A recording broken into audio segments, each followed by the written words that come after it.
Hello, कैसे हैं आप सब। आज हम पढ़ेंगे क्लास 6 की मैथमेटिक्स का lesson first, knowing our numbers, यानी कि अपनी संख्याओं को जानना। In this chapter we will study, इस अध्याय में हम पढ़ेंगे नेचुरल नंबर्स यानी कि प्राकृतिक संख्याएं, ऑर्डरिंग ऑफ नंबर्स यानी कि संख्याओं को व्यवस्थित करना, कंस्ट्रक्शन ऑफ नंबर्स यानी कि संख्याओं का निर्माण, सिस्टम ऑफ नंबरेशन यानी कि संख्या पद्धतियाँ। तो आइए जानते हैं नेचुरल नंबर्स यानी कि प्राकृतिक संख्याएं क्या होती हैं। The numbers 1, 2, 3, 4, 5, etc. were invented for counting, यानी कि 1, 2, 3, 4, 5 और आगे की सभी संख्याएं जो अनंत तक जाती हैं वो गिनती के लिए बनाई गई थी। Therefore, these numbers are called counting numbers, इसलिए इन्हें गिनती की संख्याएं भी कहा जाता है। As the natural number system starts from 1 and goes on endlessly, so the smallest natural number is 1 and there is no largest natural number। तो चूंकि जो प्राकृतिक संख्याएं हैं ये 1 से प्रारंभ होती हैं और अनंत तक जाती हैं, इसलिए सबसे छोटी प्राकृतिक संख्या 1 है और यहाँ सबसे बड़ी संख्या है नहीं, क्योंकि ये संख्या पद्धति अनंत तक जाती है। तो कंपैरिजन ऑफ नंबर्स यानी कि संख्याओं की तुलना। When the two numbers have the same number of digits, यानी कि जब दोनों संख्याओं के पास समान संख्या में अंक हों। तो स्टेप 1 आइए पढ़ते हैं। First compare the digits at the left most place in both the numbers, यानी कि सबसे पहले हमें दोनों संख्याओं में सबसे बाईं ओर वाले अंकों की तुलना करनी है। The numbers with the greater digit eight the extreme left is greater, यानी कि सबसे बाईं ओर जो अंक बड़ा होगा वो सबसे बड़ी संख्या होती है। तो आइए पेज में नीचे की तरफ चलते हैं। तो हम आ गए हैं पेज में नीचे की तरफ। यहाँ पे आप देख सकते हैं स्टेप 3 लिखा हुआ है। In case the digits at the extreme left are the same, यानी कि यदि सबसे बाईं ओर के दोनों ही अंक समान हैं, compare the next digits of both the numbers, यानी कि बाएं से अगला अंक हमें तुलना करनी है। तो step 4, if the second digits from the left are also equal, यानी कि यदि ये दोनों अंक भी समान हैं, compare the third digits from the left, यानी कि यदि ये दोनों भी समान हैं तो हमें बाईं ओर से तीसरे अंकों की तुलना करनी है। तो हमें यही प्रक्रिया दोहराते जानी है जब तक कि हम असमान अंकों को प्राप्त नहीं कर लेते। Now the number with greater such digits, जब हमें दो अलग अलग अंक मिल जाते हैं तो इन दोनों में से जो अंक बड़ा होगा वो वाली संख्या बड़ी होगी। एग्जाम्पल पर, यानी कि पहला उदाहरण आइए हम देखते हैं। विच इज़ ग्रेटर, 3368 और 3369, यानी कि इनमें से कौन सा बड़ा है, 3368 या 3369।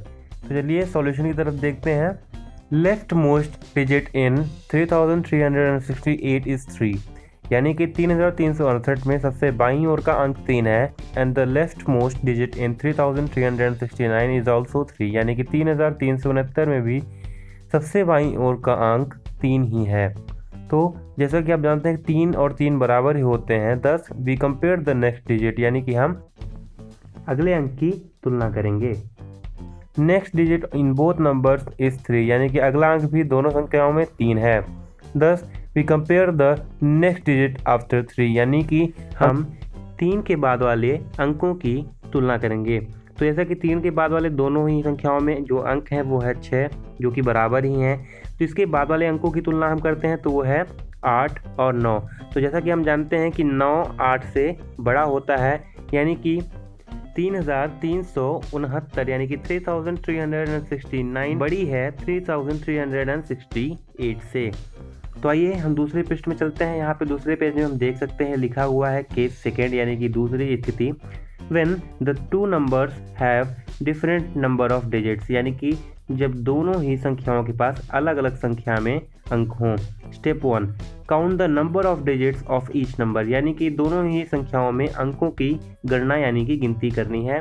स्टेप 2 में जो ए है, number having more number of digits is the greater one, यानी कि जिस संख्या के पास अधिक संख्या में अंक होंगे वो बड़ा है। और B, number having less number of digits is the smaller one, यानी कि जिस संख्या के पास कम संख्या में अंक होंगे वो छोटा है। एग्जाम्पल आइए देखते हैं, उदाहरण देखते हैं। विच इज ग्रेटर 298 और 1625, तो इन दोनों में से कौन सा बड़ा है। 298 या 1625। तो जैसा कि हम देख सकते हैं कि 298 में सिर्फ 3 डिजिट्स हैं और 1625 में पूरे 4 डिजिट्स हैं, यानी कि 1625 298 से बड़ा होगा। तो आइए आगे चलते हैं और आगे हम पढ़ेंगे ऑर्डरिंग ऑफ नंबर्स यानी कि संख्याओं का क्रम। अरेंजिंग नंबर्स इन असेंडिंग और डिसेंडिंग ऑर्डर, यानी कि संख्याओं को बढ़ते अथवा घटते क्रम में लिखना। तो असेंडिंग मीन्स इंक्रीजिंग ऑर्डर, यानी कि असेंडिंग का मतलब होता है बढ़ते क्रम, डिसेंडिंग मीन्स डिक्रीजिंग ऑर्डर और डिसेंडिंग का मतलब होता है घटते क्रम। तो आइए यहाँ पे नेक्स्ट पेज में हमें इसके कुछ एग्जांपल्स देखने को मिल जाते हैं। तो आइए इन एग्जांपल्स को हम देखते हैं। तो एग्जांपल्स में कुछ नंबर्स लिखे हुए हैं 9356, 1021, 2316, 432, 73। तो चलिए इसके सॉल्यूशन की तरफ चलते हैं। तो इसे हम पहले असेंडिंग ऑर्डर यानी कि बढ़ते क्रम में लिखेंगे। तो जब इसे हम बढ़ते क्रम में लिखेंगे तो जो सबसे छोटा नंबर होगा उसे हम सबसे पहले लिखेंगे, फिर उससे बड़ा, फिर उससे बड़ा, फिर उससे बड़ा, ऐसे करके हम इसे ऑर्डर में लिखते जाएंगे। तो चलिए लिखते हैं। तो जैसे यहाँ पे आप देख सकते हैं सबसे छोटा नंबर 73 था, तो 73 को सबसे पहले लिख दिया गया है। उससे बड़ा नंबर 432 था, तो उसको लिख दिया गया है। फिर इससे बड़ा नंबर 1021, तो इसे लिखा गया है। फिर इसके बाद 2316, फिर इसके बाद 9356। असेंडिंग ऑर्डर हम देख चुके हैं। आइए एग्जांपल्स देखते हैं हम डिसेंडिंग ऑर्डर्स के लिए। तो डिसेंडिंग ऑर्डर्स में सबसे बड़ा जो नंबर है वो है 4300, फिर उसके बाद लिखा हुआ है 2302, फिर उसके बाद 301, फिर उसके बाद 10512, उसके बाद लिखा हुआ है 962। तो डिसेंडिंग ऑर्डर में या घटते क्रम में हम जब किसी भी चीज़ को लिखते हैं तो सबसे पहले जो सबसे बड़ा नंबर होता है उसे लिखते हैं, फिर ऐसे करते करते उससे छोटा, फिर उससे छोटा करके लिखते हैं। तो इसमें सबसे बड़ा जो नंबर है वो है 10512, फिर उसके बाद है 4300, फिर है 2302, फिर उसके बाद है 962, फिर है 301। तो ये हमारा असेंडिंग और डिसेंडिंग ऑर्डर के एग्जांपल्स हो गए। तो चलिए चलते हैं हम नेक्स्ट पेज में। तो आगे हम नेक्स्ट पेज में इसमें हम पढ़ेंगे कंस्ट्रक्शन ऑफ नंबर्स यानी कि संख्याओं का निर्माण। तो जो केस 1 है इसमें making numbers without repetition of digits, इसमें हम संख्याओं को बनाएंगे बिना अंकों को रिपीट किए या दोहराए। जो स्टेप 1 है इसमें to get the greatest number arrange the given digits in descending order, यानी कि सबसे बड़ी संख्या को प्राप्त करने के लिए दिए गए अंकों को हम पहले घटते क्रम में लिखेंगे। दूसरा स्टेप है to get the smallest number arrange the given digits in ascending order, यानी कि सबसे छोटी संख्या प्राप्त करने के लिए दिए गए अंकों को हमें बढ़ते क्रम में लिखना होगा।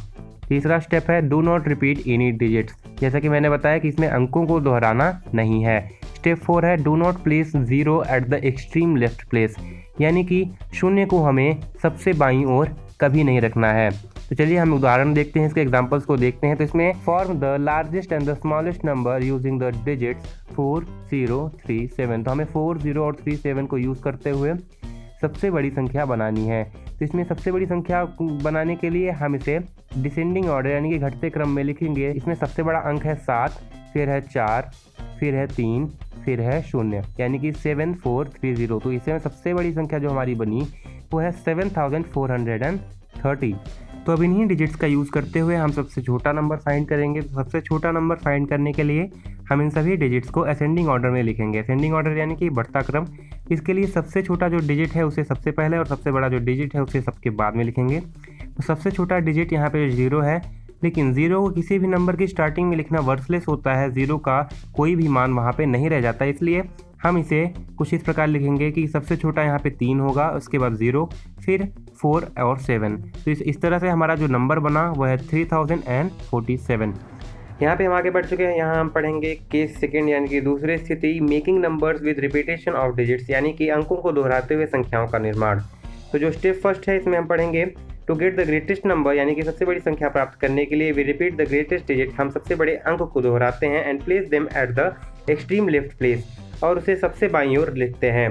स्टेप 2 में हम पढ़ेंगे to get the smallest number we repeat the smallest digit, यानी कि सबसे छोटा नंबर प्राप्त करने के लिए हम सबसे छोटे अंक को दोहराते हैं and place them eight extreme left place if possible, और उसे सबसे बाईं ओर लिखते हैं अगर संभव है तो इसमें आइए हम एग्जांपल्स को देखते हैं। Make the greatest and the smallest 4 digit number by using the digits 9, 0 and 5। You may repeat the digits, यानी कि हमें 9, 0 और 5 का उपयोग करते हुए 4 अंकों की सबसे बड़ी और सबसे छोटी संख्या का निर्माण करना है।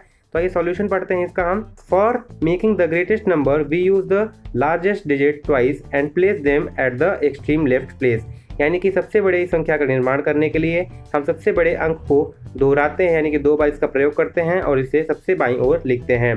Therefore, the greatest number formed by using digits 9, 0 and 5 is 9950.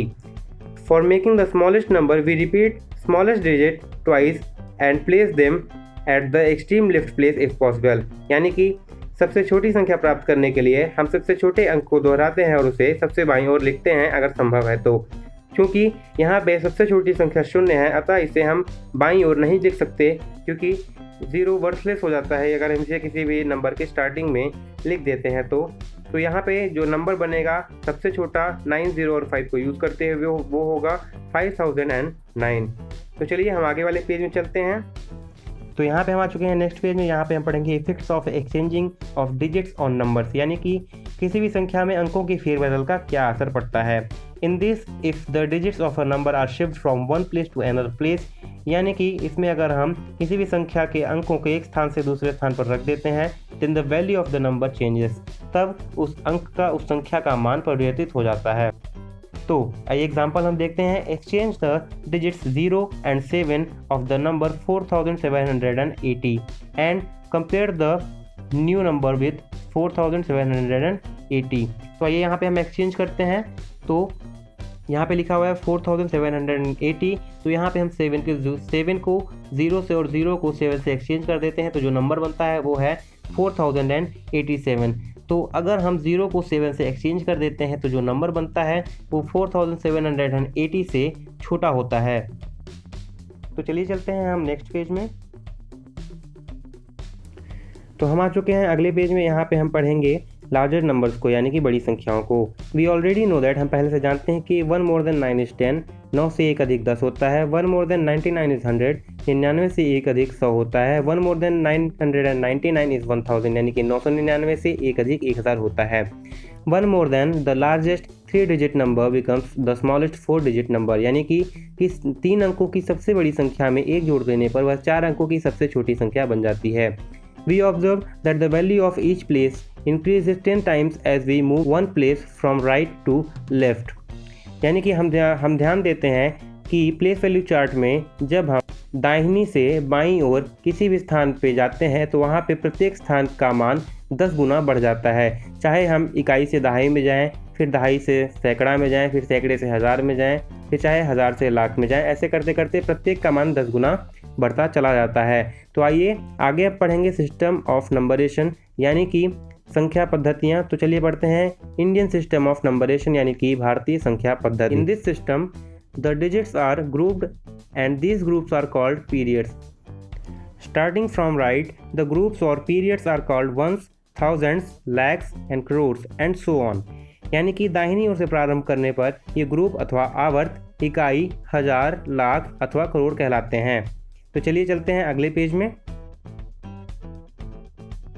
तो हम आ चुके हैं अगले पृष्ठ में। यहाँ पे हम पढ़ेंगे भारतीय संख्या पद्धति को। तो ये चार्ट आप देख सकते हैं, इसमें जो दाहिनी ओर से सबसे पहला जो आवर्त है ये वंस यानी कि इकाई है, इसके आगे फिर थाउजेंड यानी कि हज़ार, इसके आगे फिर लैख, फिर करोड़ यानी कि करोड़। तो जो वंस वाला पार्ट है इसे आप देख सकते हैं ये 3 प्लेसेस में डिवाइडेड है, वंस, टेंस एंड हंड्रेड, जैसा कि हम पहले भी पढ़ चुके हैं, यानी कि इकाई, दहाई और सैकड़ा। जो थाउजेंड्स वाला पीरियड है ये 2 प्लेसेस में डिवाइडेड है, 1000 एंड 10,000। जो लैख वाला पार्ट है ये लैक्स एंड 10 लाख में डिवाइडेड है। जो करोर्स वाला पार्ट है ये भी करोर्स एंड 10 करोर्स में डिवाइडेड है। तो इस चार्ट में सभी ग्रुप्स के नीचे कुछ डिजिट्स लिखे हुए हैं। तो आइए इन डिजिट्स को हम पढ़ते हैं इनके आवर्तानुसार, यानी कि इनके पीरियड के हिसाब से। तो चलिए वंस हम पीरियड वाइज कैसे पढ़ेंगे, वंस, टेंस, 100, 1000, 10,000, लैख, 10 लाख, करोड़ और 10 करोड़, यानी कि इकाई, दहाई, सैकड़ा, हज़ार, 10,000, लाख, 10 लाख, करोड़ और 10 करोड़। तो चलिए हम वंस से स्टार्ट करते हैं। वंस में है 4, तो 4 को हम 1 से मल्टीप्लाई करेंगे तो ये 4 ही रहेगा। टेंस में है 3, तो 3 को हम 10 से मल्टीप्लाई कर देंगे तो ये 30 हो जाएगा। फिर 100 में है 2, तो 2 को हम 100 से मल्टीप्लाई करेंगे तो ये हो जाएगा 200। फिर 1000 में है 9, तो 9 को हम 1000 से गुणा कर देंगे तो 9000 हो जाएगा। फिर 10,000 में है 4, तो 4 को हम 10,000 से मल्टीप्लाई कर देंगे तो ये जाएगा 40,000। फिर लैख में है 3, तो 3 को हम 1 लाख से मल्टीप्लाई करेंगे तो ये हो जाएगा 3 लाख। फिर 10 लाख में है 5 को हम 10 लाख से मल्टीप्लाई करेंगे तो ये हो जाएगा 50 लाख। फिर करोड़ में है 7, 1 करोड़ से 7 को मल्टीप्लाई करेंगे तो ये हो जाएगा 7 करोड़। फिर 10 करोड़ में है 8, यानी कि 8 को हम 10 करोड़ से मल्टीप्लाई करेंगे तो ये हो जाएगा 80 करोड़। तो इन सभी को अगर हम मिला के लिखेंगे तो ये कुछ इस तरह से बनेगा 87 करोड़ 53,49,234। तो जो पीरियड वैल्यू मैंने अभी आपको बताई है तो इसकी डिटेल ये इस चार्ट में नीचे दी हुई है, आप इसे देख सकते हैं। तो चलिए हम चलते हैं नेक्स्ट पेज में। तो यहाँ पे हम आ चुके हैं नेक्स्ट पेज में। यहाँ पे हम पढ़ेंगे फेस वैल्यू यानी कि अंकित मान। तो यहाँ पे 87 करोड़ 53,49,234 का जो फेस वैल्यू है ये हम डिजिट वाइज जानेंगे। तो इसमें सभी डिजिट्स की फेस वैल्यू उतनी ही है, जैसे कि face value of 8 is 8, face value of 7 is 7, face value of 5 is 5, face value of 3 is 3, face value of 4 is 4, face value of 9 is 9, face value of 2 is 2, face value of 3 is 3, face value of 4 is 4। सभी की face value उतनी ही है। तो चलिए हमें expanded form पढ़ते हैं इस नंबर का। तो ये नंबर काफ़ी बड़ा है, 87 करोड़ 53,49,234। तो चलिए इसे हम मल्टीप्लाई करते हैं या फिर इसे इसके एक्सपेंडेड फॉर्म में लिखते हैं। तो जैसे कि 87 करोड़ है तो इसे हम पहले 8 को 10 करोड़ से मल्टीप्लाई करेंगे, प्लस 7 को 1 करोड़ से मल्टीप्लाई करेंगे, प्लस 5 को 10 लाख से मल्टीप्लाई करेंगे, प्लस 3 को 1 लाख से मल्टीप्लाई करेंगे, प्लस 4 को 10,000 से मल्टीप्लाई करेंगे, 9 को 1000 से मल्टीप्लाई करेंगे, 2 को 100 से मल्टीप्लाई करेंगे, प्लस 3 को 10 से मल्टीप्लाई करेंगे, प्लस 4 को 1 से मल्टीप्लाई करेंगे। तो ये हो जाएगा इस सारे नंबर का एक्सपेंडेड फॉर्म। तो आज के लिए बस इतना ही, मिलते हैं अगले लेसन के साथ।